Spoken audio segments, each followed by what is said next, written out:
Party and what I think the Green Party can contribute to the political landscape of Canada. I became involved in the Green Party in 2009, 2010. I was 16, 17 at the time, around some of the age that some of you are now. It's never too early to get involved with your electoral district association, learn a little bit about politics and how it functions at the riding level. When I talk to people about the Green Party and when I describe it, describe my reasons, it comes down to usually to one term, and that term is sustainable development. For those of you who are not familiar with the term, it's a concept that was defined in the Brundtland Report, 1987, a UN report.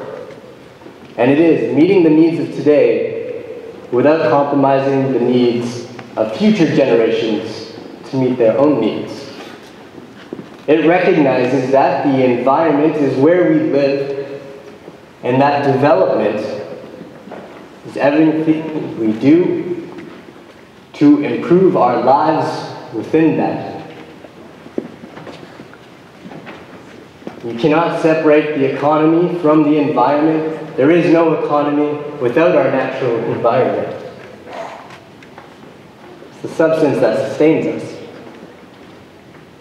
My personal reasons for choosing the Green Party is because I believe they're the only party out there that takes this to heart, that develops policy based on this, has the political will and the policy initiatives needed to move forward in this direction.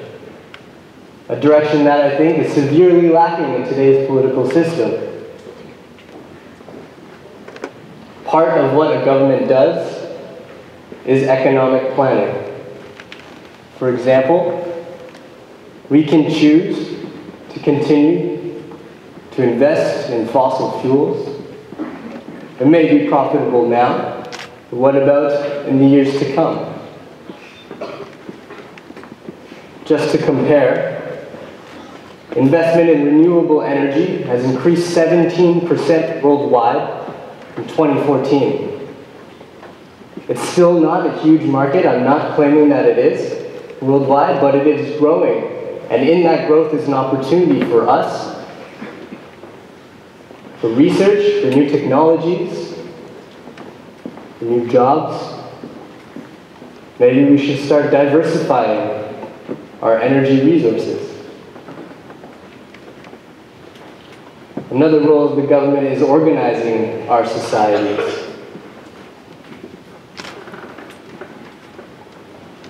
The government sets the rules of how the market operates. We can bring businesses into partnerships with us to achieve environmental and societal goals. Carbon dioxide is a greenhouse gas emission. It's contributing to climate change. That's an environmental issue. It also contributes to smog. That's a health issue. These are costs that we do not yet take into consideration in our economic system. We pay for them as citizens afterwards. Let's bring businesses into the fold and to help achieve these goals.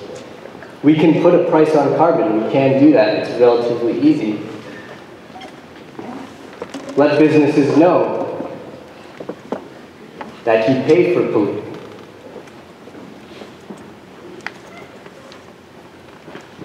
Another thing we can do is invest in our cities. Over 80% of Canadians live in cities. Around the world, we're about 50% of the world population living in cities. By 2050, the UN estimates that that number will increase to 66%. That's a lot of people living in our urban communities. We can start investing in our cities now, paying for better transportation infrastructure, mass transportation, so that it's a viable alternative to driving. Take more cars off the street, make our roads safer, get our cities moving. We can invest in buildings using sustainable materials, make them more energy efficient, costing us less in energy, using less energy. We can do that. So the Green Party is committed to growing the Canadian economy with goals that we see will benefit us in the future. Us as a society, as a country, as a nation. And of course, how can we do this without investing in you guys? The youth. You are our future. We are the future. The Green Party would like to eliminate tuition fees, making education, post-secondary education, available to those who choose to pursue it. We'd like to get rid of interest accumulating loans and encourage investing in grants for research in science and engineering. Now, just to end off, I'd like to go over briefly the political landscape of Canada throughout the history. In 1854, the Conservative Party was created. 1861, the Liberals. The New Democratic Party formed out of a merger in 1961. The Reform Party, which no longer exists, 1987. The Bloc Québécois, 1993. In 1984, another party was created, the Green Party of Canada, and since it has been growing. In 2006, we became the only party, the only fourth party in Canadian history to run candidates in all 308 ridings, which is now 338. In 2008, achieved 6.8% of the popular vote. To compare, in 2011, the Bloc received 6% and gained 4 seats in the House of Commons. That's just the reality of our electoral system. In 2011, Canada made history when the residents of Saanich Gulf Islands elected the first Green MP to the House of Commons, Elizabeth May. So I'd just like to end with this. I'd like to end with a question. I'd like us to think about what are the values we have today, what issues are important to us, and what kind of Canada do we want to live in the future? Thank you very much, and I'm really looking forward to seeing the debate.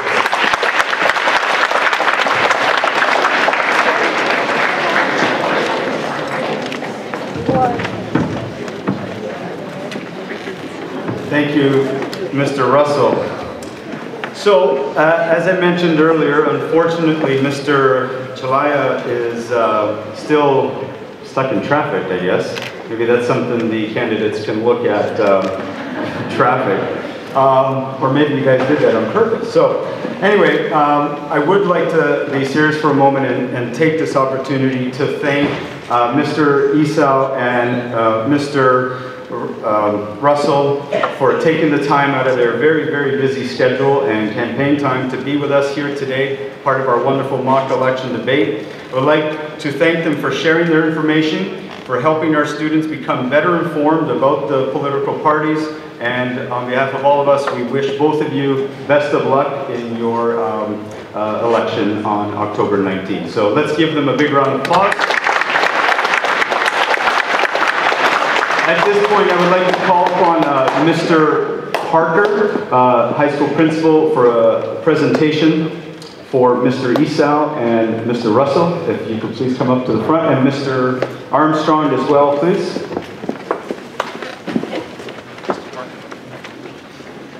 Mr. Esau, Mr. Russell.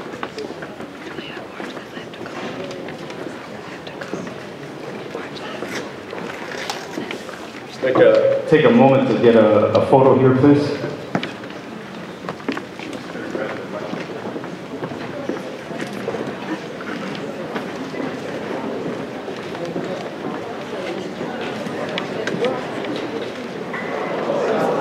I was about to say, let's go Blue Jays, but it's actually Town Center, proudly wearing the Town Center cap.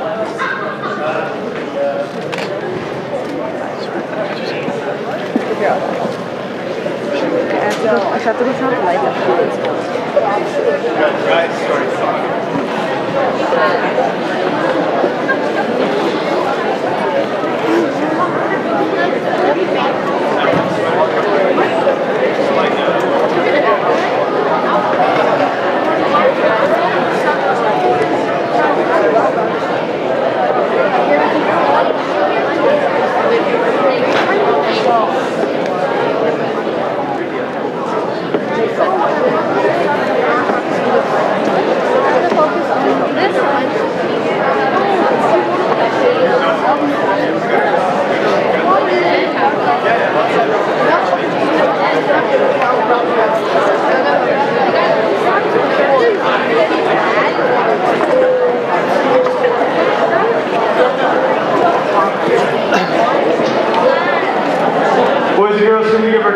another wonderful round of applause, please.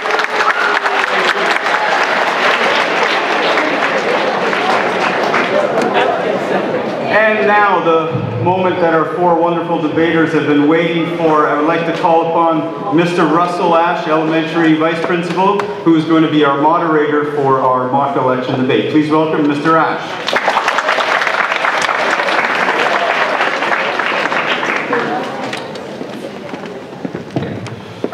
I'd like to invite up the candidates for this mock debate. Could I first invite the candidate from the NDP, Adam Sapa.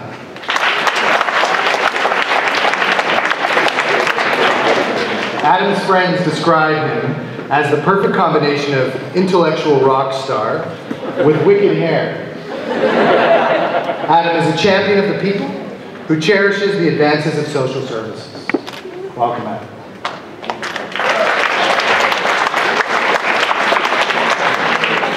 Our next candidate is from the Liberal Party, Matthew Bretschneider.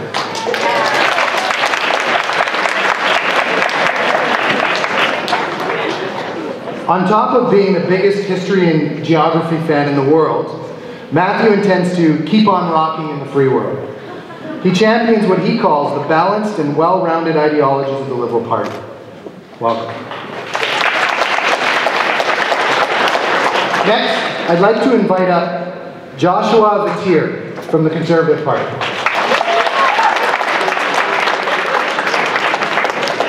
Joshua's friends and teachers alike describe him as an animated character, always willing to voice his opinion. He is bold and uncompromising, and he loves discussing the economy. Joshua's sharp tongue and quick wit is sure to entertain. And finally, I'd like to introduce Alex Forsyth from the Green Party.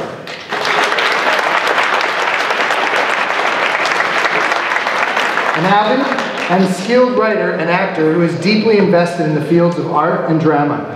He's also a skilled video producer and editor who the Green Party will want to hire to do their next documentary. We'll look into it. Okay. All right. Candidates, before we begin, I would like to outline a couple of guidelines for the debate. For each topic question, there'll be approximately 8 minutes. I'll let the candidates know when there's about a one minute remaining. Okay. Second, I'd like to remind candidates that there are 4 of you out there. And to that end, I'd ask candidates to follow the appropriate protocol and try not to monopolize the podium. And finally, I would like to wish the candidates good luck.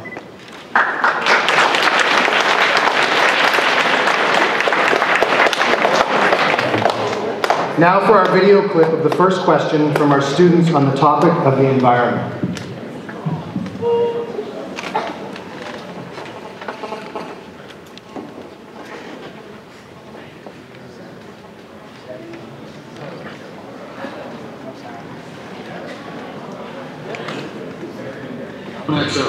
Northern Gateway are solved. We're glad that this pipeline is on delay. It's almost 4 years since Canada withdrew from the Kyoto Accord. The Kyoto Protocol is not where the solution lies. And now Environment Canada says we won't meet our targets for carbon emissions for 2020. What's the proper trade-off between wealth-generating energy exports and the environment? Can Canada afford to clean up its act? Can it afford not to?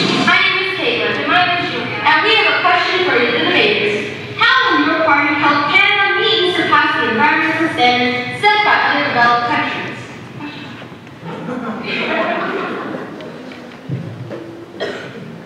Okay, candidates, just to reiterate the question, how will your party help Canada meet and surpass the environmental standards set by the other developed countries? We'll start with the Green Party. Well, I'd just like to start off by saying that a Green government will ensure that Canada does its fair share by meeting domestic emission reduction targets of at least 30% below 1990 levels by 2020 and 8% below 1990 levels by 2040. Obviously, the Green government is very considerate when it comes to the environment. We are concerned with how this will affect not only us in our current economy, but also in the future. And we will commit to the necessary technology, transfers, and funding required for developing nations to transition to a post-carbon economy in a fair and equitable way. Hi, let me preface this by just saying how happy I am to be here, to be representing the Liberal Party in front of all of you. Now, the Liberal Party has a plan to set the environment straight. Now, a lot of people think that the environment and the economy cannot go hand in hand with each other. The Liberal Party and myself would like to disagree. The Liberals have a plan to invest $200 million per year in clean technologies for all of our industry cohorts that the Conservatives have previously ignored in Mr. Harper's 2 terms, as well as introduce protection guidelines over the sovereignty of our waters and keep them clean and safe for the generations to come, as well as introduce a carbon tax that will regulate the production of greenhouse gases by major corporations, specifically fossil fuels, to keep our planet and our country clean and safe. The Conservative Party has agreed with other G7 countries to reduce our emissions by 20% by 2030, and we intend to get rid of the use of fossil fuels by 2050 or by the end of the century.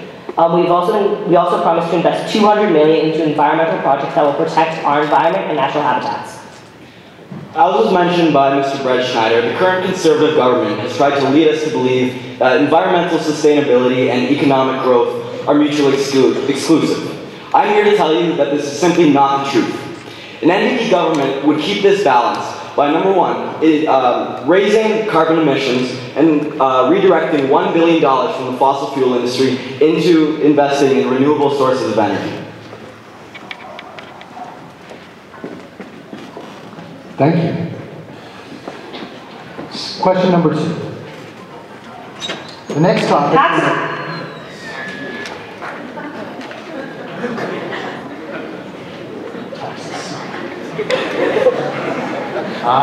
The next topic from our student body is on taxation in Canada.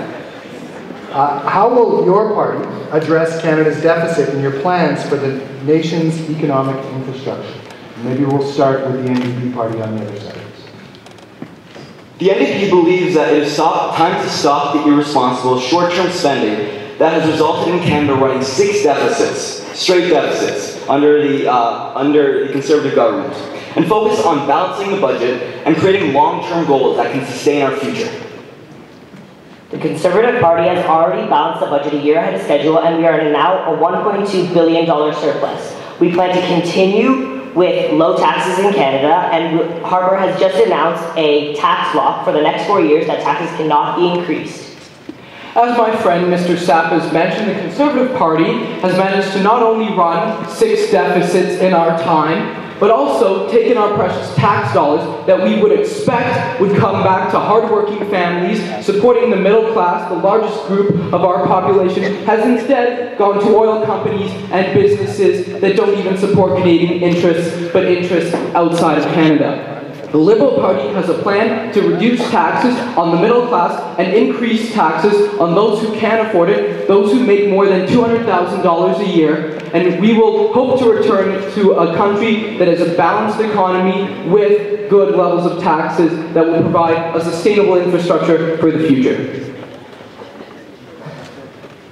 I'd like to start this by saying that as a representative of the Green Party standing up here in front of you, I've been doing a lot of research over the last month or so about the Green Party in general and our platform. And the fact is, when I talk to people about this, a very common opinion I would get from a lot of people would be one of 2 things. Either A, they wouldn't know who I was, or B, they would have heard of the Green Party and they would think of us as a one-trick pony, that we are only concerned with the environment. And I'm hoping that my being up here today will be able to educate our future voters so that they have a better opinion of what exactly the Green Party can do. And in this sense, I want to ensure you that we do not transfer the deficit from our financial statements to our bridges or our waterworks, other critical infrastructure needs. The fact of the matter is, we are a country about unity. We do not want to split the classes, rather we would like to make them one. We're going to pay attention to the ecological, social, and infrastructure deficit, set a disciplined schedule to gradually pay down the debt while maintaining public services and programs that meet immediate social and environmental needs. We're going to increase debt reduction over time starting with modest targets to prevent investment in critical programs. We have a plan, and I'm hoping that it can bring Canada together. NDP Party, would you like to respond to what the Green Party is saying? Well, yes, I would like to respond. And this also is also in response to the Conservative Party. It seems as though the consensus of the three of us and amongst most Canadians is that Canada's current over-reliance on the oil industry has resulted in an economic downturn. And I think that all of us can agree, except for maybe Mr. Vatira here, that it is time to end this over-reliance and diversify our assets. Now, typically I wouldn't stand with my